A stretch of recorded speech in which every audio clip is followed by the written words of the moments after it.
Hi Gemini! Welcome po sa ating channel. At ito ay inyong daily gabay tayo reading for February 11, 2025.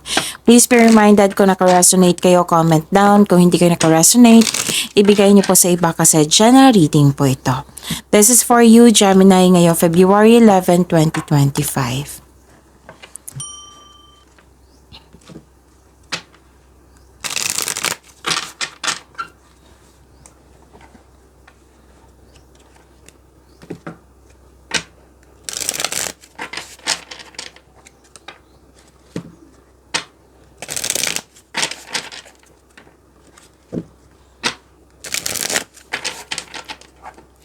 Para po ito sa inyo Gemini ngayong February 11, 2025. Maraming salamat po sa inyong patuloy na suporta at maraming salamat din po sa mga hindi nag-skip ng ads.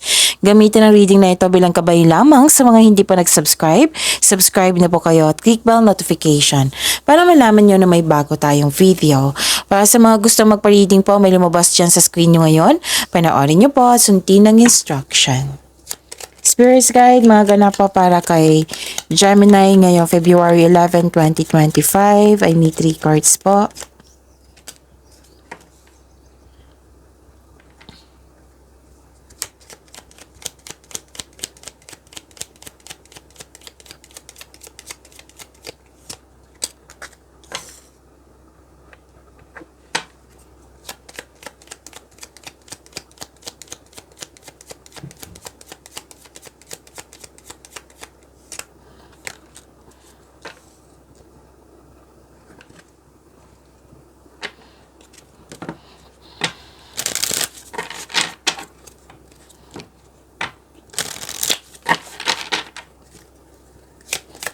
Spirit Guide, message pa para kay Gemini ngayong February 11, 2025.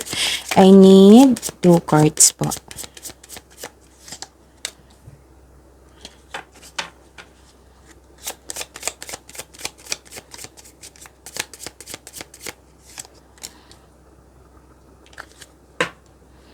Okay. Gemini, ngayong February 11, 2025. Stop overthinking. Parang kahapon pa to, no, Gemini? Kung hindi ako nagkakamali. Or sa yung isang araw. So, stop overthinking kasi nakaka-drain to sa'yo. Nakaka-drain ng energy po ito. Nakakasama to sa iyo. Kasi wala kang magawang solusyon yan eh. Kasi paulit mo lang iniisip, nawo-worried ka, nagkaroon ng doubt, hesitation, magkakaroon ng anxiety, stress, yon, na magiging malungkot ka, ganun. Ang kailangan po dito, bigyan niyo po ng solusyon para ma-stop na yan. Kung hindi pa kaya, bigyan niyo po ng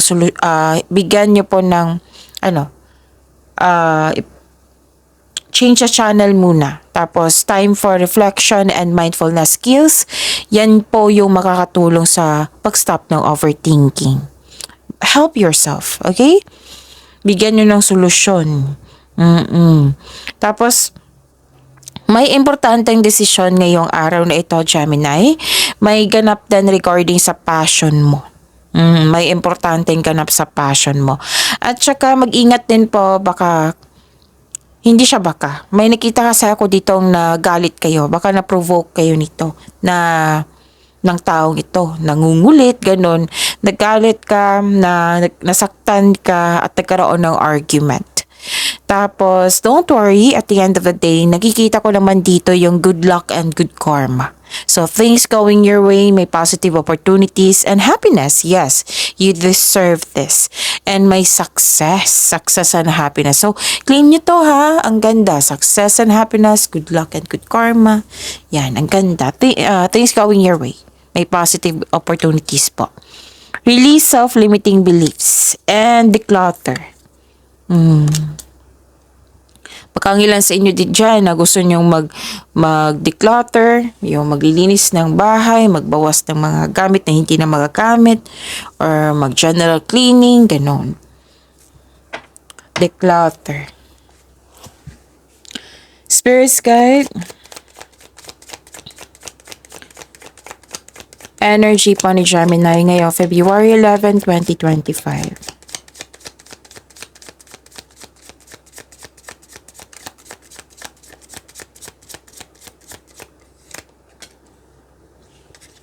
And the clarification of this card po.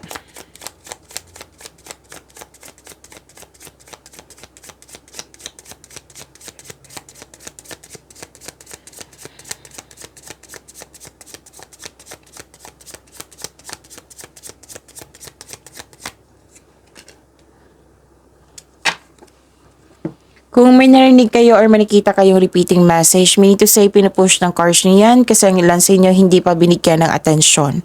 Na kung maaari din po, bigyan niyo po ng solusyon at aksyon. Remember, Gemini, at the end of the day, alam mo na ikaw lang taong may kakayahan at responsable na gumawa ng sarili mong katotohanan at kinabukasan. So ano yung energy ni Gemini? Ang ganda. Ang ganda po, Gemini. Nakikita ko dito na nagkaroon po ng perfect situation. This is successful completion. Okay? So, nag-clarify siya dito sa cards nyo, sa oracle cards nyo, sa tarot cards nyo na may success. You're reaping rewards, may accomplishment, successful completion, perfection, may recognition din ako nakikita dito. So, perfect situation. Maaring may parating na gantimpala or positibong resulta ng yung mga ginagawa dyan. So, celebrate your wins. Kasi success to eh. Celebrate your wins and acknowledge how far you've come and you are now ready to begin a new journey. So, may natapos. May positibong resulta. Ang ganda. So, nag-clarify siya dito ha sa oracle nyo. Sa tarot card nyo. Tapos, may nakita rin ako ditong tapos ng construction ng dream house mo. Some of you. And everything you have worked for is coming together. Ito yung resulta eh. Yung naging productive ka sa araw-araw at ngayon natanggap mo na ang resulta. Magandang resulta. May nakita nga ako nag-celebrate dito o nag-celebrate ng yung success, completion. May nag-celebrate din ng pwedeng achievement. Parehas din yan, di ba? Achievement. Pwedeng pagtatapos ng kontrata, monthsary, anniversary, birthday. Basta may celebration dito. Achievement, completion, ganun. Okay? So, ito yung bunga, 'di ba? Sabi ko sa inyo, bunga ng inyong pagiging productive sa araw-araw. Nakatanggap ka ng recognition din. Nakilala ka. Pwede din may ganap na pag-level up nyo. Pwedeng promotion, pagtaas ng allowance or sweldo, or taas ng kita, pagtaas ng kita. Okay? Ano pa? Nakikita ko rin dito na nagkaroon po ng fast action.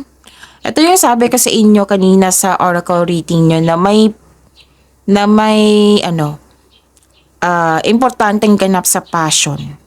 Lumabas din siya sa tarot cards nyo na binigyan mo ng agarang aksyon yung regarding sa passion mo.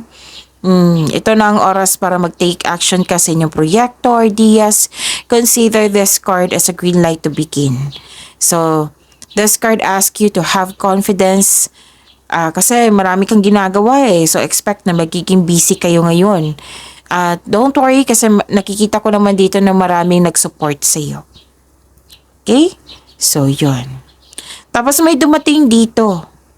Di ba may sabi din ako dito na positive opportunities? May sabi din dito sa tarot cards nyo na may positive opportunities, let's say bagong proyekto to, na magbibigay sa iyo ng excitement or magpapasigla sa iyo.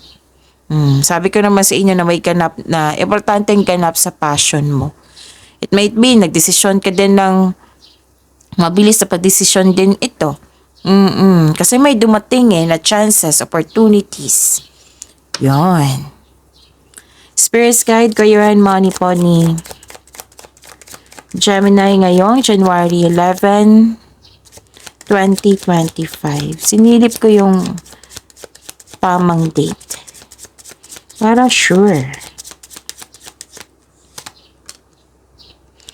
And the clarification of this card po.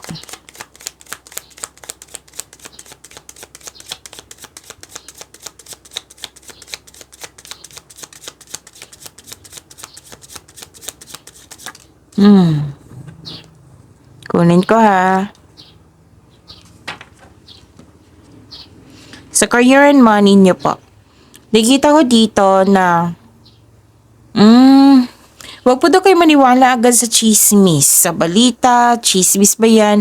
Alamin niyo muna kung totoo ba yan or hindi. Kasi nakikita ko dito, nawalan ka ng panatag. O, alamin niyo muna. Okay? Tapos wag po daw, di ba sabi ko sa inyo sa oracle reading nyo na magagawa kayo ng importanteng desisyon. Tapos may sabi ako dito sa energy cards nyo na may mabilisan mabilisan sa paggawa ng desisyon. Lumabas din siya dito, nasabi ng card dito na wag po daw kayo magpadalos-dalos sa paggawa ng aksyon, sa paggawa ng desisyon. Pag sa paggawa din ng plano, yung nagmamadali. Oo, siguraduhin karapat dapat. Huwag po daw kayo magpabaya. Gamitin niyo po daw yung experiences niyo, yung talino niyo para sa paggawa ng wastong plano, para sa paggawa ng wastong desisyon. Galingan niyo po daw, sabi po ng card. Pero din may concern ka sa isang bata or taong kumikilos na parang bata na mas nauna yung reklamo niya kaysa gawin niya yung responsibilidad niya. Yan. May concern ka sa ganyang tao. Maaaring kasamahan mo to. Nasa trabaho, sa negosyo, or sa kasamahan mo dyan sa bahay. Oo. So, yun. Take an action. Kung pwede po. Kasi nababother ka eh. Tapos, may ingat na lang din po kasi may nakita talaga akong tension dito. Kasi lumabas siya dito sa oracle cards yun, di ba? May nag-provoke sa iyo or nasaktan ka, nagalit ka, nagkaroon ng argument. Dito din sa career and money nyo, nagkaroon ng tension. Oo, so be careful na lang po. Be ready, tapos magiging careful na lang para hindi lumala. Okay? Para maiwasan itong tension na ito kung pwede po. Kasi may concern ka sa isang tao na irresponsable. May concern ka sa taong irresponsable. And this card asks you to save money. Control on overspending. Check your money. Baka mapagasta kayo ngayon ha. Kasi usually pag sinabi ng cards nyo to, may ginasta kayo na hindi naman siya kailangan. Okay?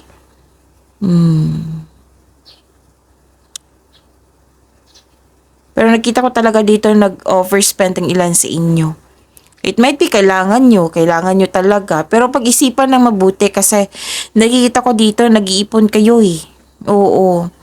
So, this card asks you to save money. Save money, control on overspending. Think 10 times. Kung gagasta ka ba o hindi, ganon. Isipan nyo po daw na mabuti. Okay, hindi naman kayo pinipigilan. Nasa iyo naman po yung desisyon niyan. Pero ang sabi ng card dito na maaring nag-iipon ka kasi niremind dito mag-save ka ng money, Gemini. Control on overspending kasi marami ka nang nagasta. Ganun. It might be marami ka nang nagasta nung nakaraang araw, diba? Pero pera mo naman yan kayo naman po yung masusunod. Kasi usually, pag sinabi ng card nyo dito, magkakaroon siya ng disbalance kung hindi mo siya makontrol. Kaya sabi ng card dito, di ba? Control on overspending. Control your money. So, i-monitor nyo yung pasok ng pera, labas ng pera. I-monitor nyo, tapos i-manage nyo. Okay? Pwede din na may hindi, ang issue ito ay hindi para sa iyo, kundi yung concern ito sa isang tao na nag-overspend. Kaya kayo nagkaroon ng tension. Pwede din na basta may issue sa paggasta. Be careful na lang po, Gemini, kasi may nakita talaga ako dito paggasta na magkakaroon siya ng tension. Okay ha? At least alam niyo na. Spirits Guide, Love Life, Self-Love, Partnership, and Romance si Gemini ngayong February 11, 2025.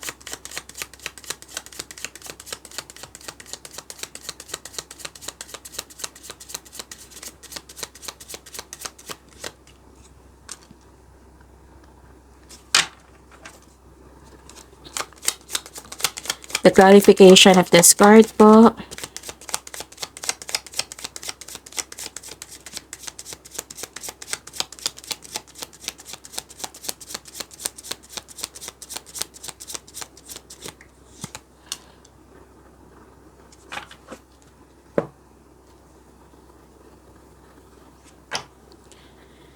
Okay. Maraming salamat po sa patuloy na tiwala, suporta sa ating channel. At maraming salamat din po sa mga hindi nag-skip ng ads.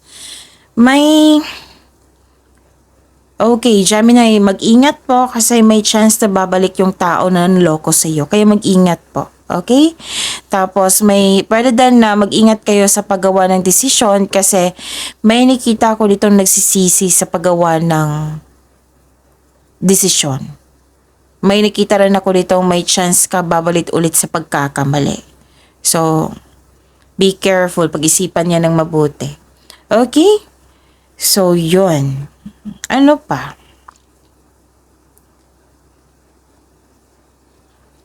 Nakikita ko dito na nagkaroon po ng fear of change. Takot ka mag-move forward. Takot ka sa mga challenges na na-encounter mo. Nagkaroon ng hesitation to step out from your comfort zone. May plano ka na pero hindi mo pa ginagawa na kumbaga mamaya na. Kaya yung sa mga single dito na gustong na ayaw mag-take risk, yung ayaw magtanggap ng bagong tao. Para sa mga may relasyon, sa buhay mag-asawa, mukhang may tampuhan kayo, no? Kailangan nyo mag-usap. Po. Okay? So, pag-imanin nyo po yung blessings na binigay sa inyo, Gemini. See you tomorrow. Please like, subscribe, and click po button for notification para updated po kayo sa daily tarot reading natin. Maraming salamat po.